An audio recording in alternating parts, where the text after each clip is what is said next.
नंदीश्वर अवतार का वर्णन।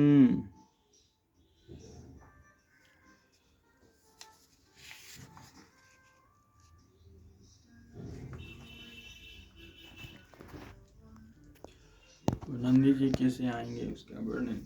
नंदीश्वर अवतार का वर्णन यहाँ तक 42 अवतारों का वर्णन किया गया। अब नंदी ईश्वर अवतार का वर्णन किया जाता है।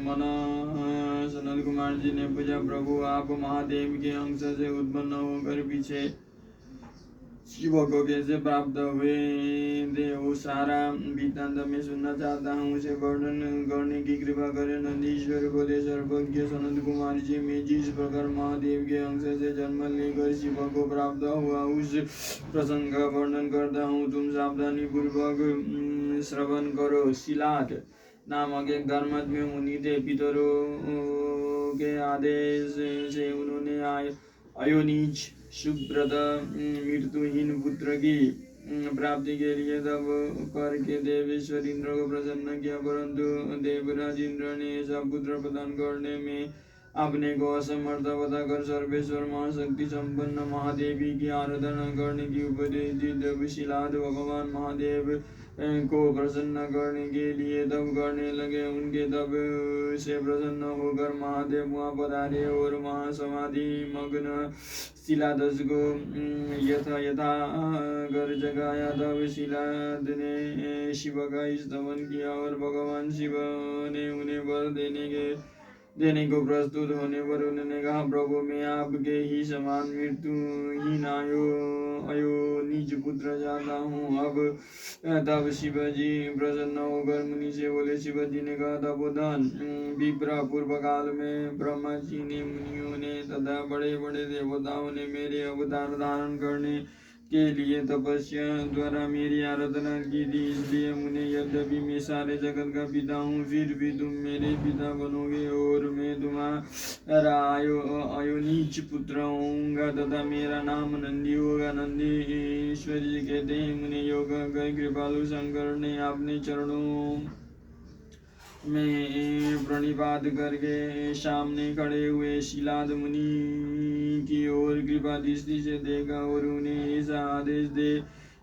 वे तुरंत ही उमा सहित वहीं अंतर्धान हो गए। महादेव जी के चले जाने के प्रचल महामुनि शिलाद ने अपने आश्रम में आकर ऋषियों से वो सारा वृत्तांत कह सुनाया। कुछ समय बीत जाने के बाद जब यज्ञ वेदांताओं में श्रेष्ठ मेरे पिताजी यज्ञ करने के लिए यज्ञ क्षेत्र को जोत रहे थे, उसी समय में शंभु की आज्ञा से यज्ञ के पूर्व ही उनके शरीर से उत्पन्न हो गया। उस समय मेरे शरीर की प्रभा युगांत कालीन अग्नि के समान थी। तब सारी दिशाओं में प्रसन्नता छा गई और शिलाद मुनि की भी बड़ी प्रसन्नता हुई। उधर शिलाद ने भी जब मुझे बालकों को प्रलय कालीन सूर्य और अग्नि के सदृश प्रभावशाली त्रिनेत्र चतुर्भुज प्रकाशमान जटा मुकुटधारी त्रिशूल आदि आयुधों से युक्त सर्वदा रुद्र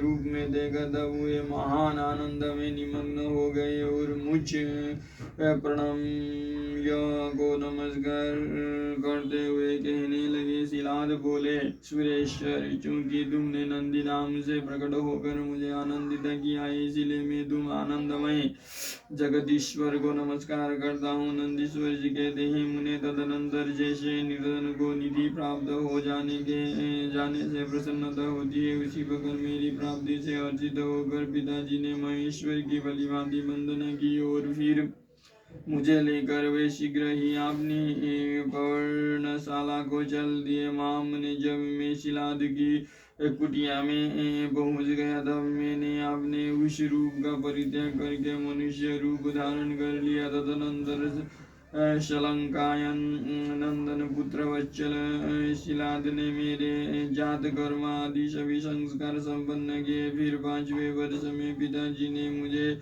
शंखपांग संपूर्ण वेदों का तथा अन्य शास्त्रों का भी अध्ययन कराया। 7वां वर्ष पूरा होने पर शिव जी की आज्ञा से मित्र और वरुण नाम के मुनि मुझे देखने के लिए पिताजी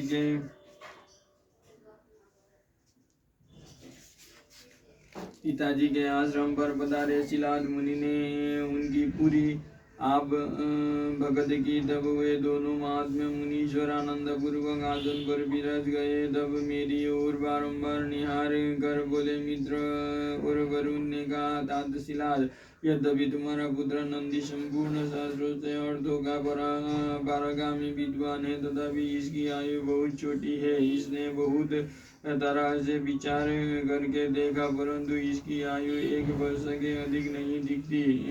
उन विप्रवरों के योग कहने पर पुत्र वत्सल शिला नंदी को छाती से लिपट कर दुखार्त हो फुट कर रोने लगे। तब पिता और पिता माँ को मृतक की भांति भूमि पर पड़ा हुआ देख नंदी शिव जी के चरण कमलों का स्मरण करके प्रसन्नता पूर्वक पूछने लगा, पिताजी, आपको कौन सा ऐसा दुख आ पड़ा है जिसके कारण आपका शरीर कांप रहा है और आप रो रहे हैं? आपको वो दुख कहाँ से प्राप्त हुआ है?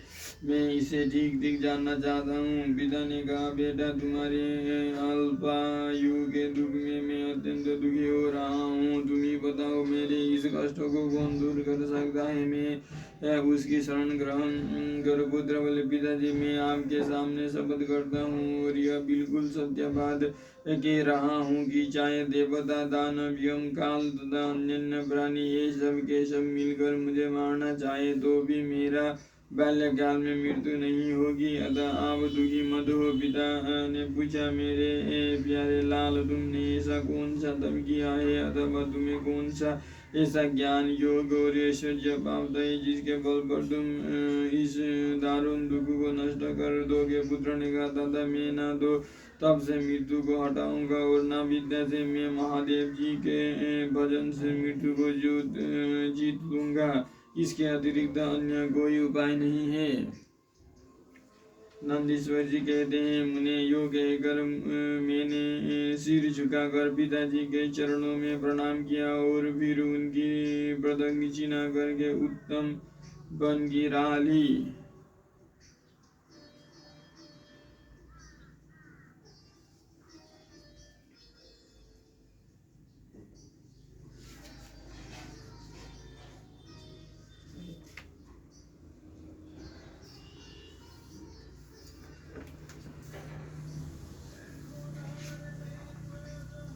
ओम ह्रीं नमो नमो क्लीं नमो ह्रीं नमो ह्रीं नमो ह्रीं ओम नमो नमो नमो ह्रीं ओम नमो ह्रीं नमो ह्रीं ओम नमो गुं गुं रोम नमो ह्रीं नमो नमः।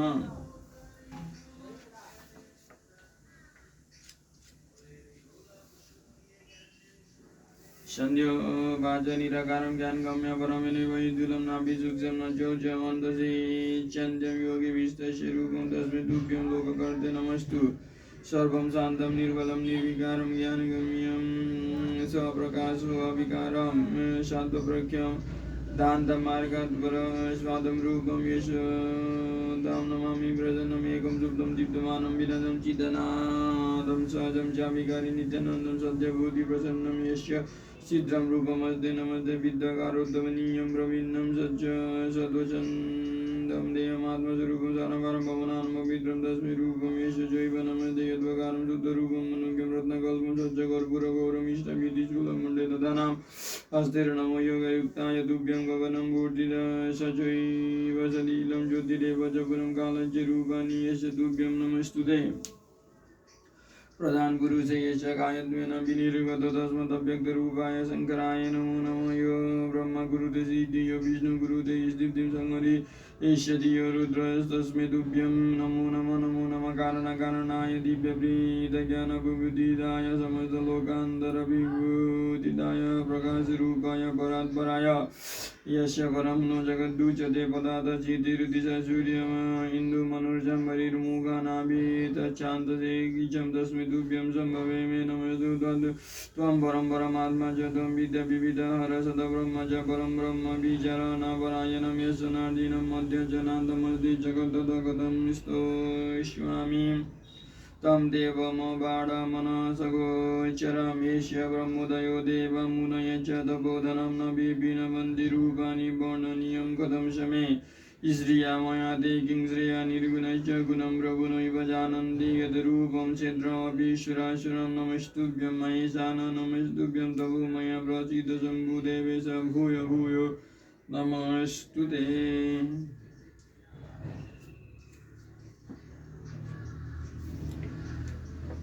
ॐ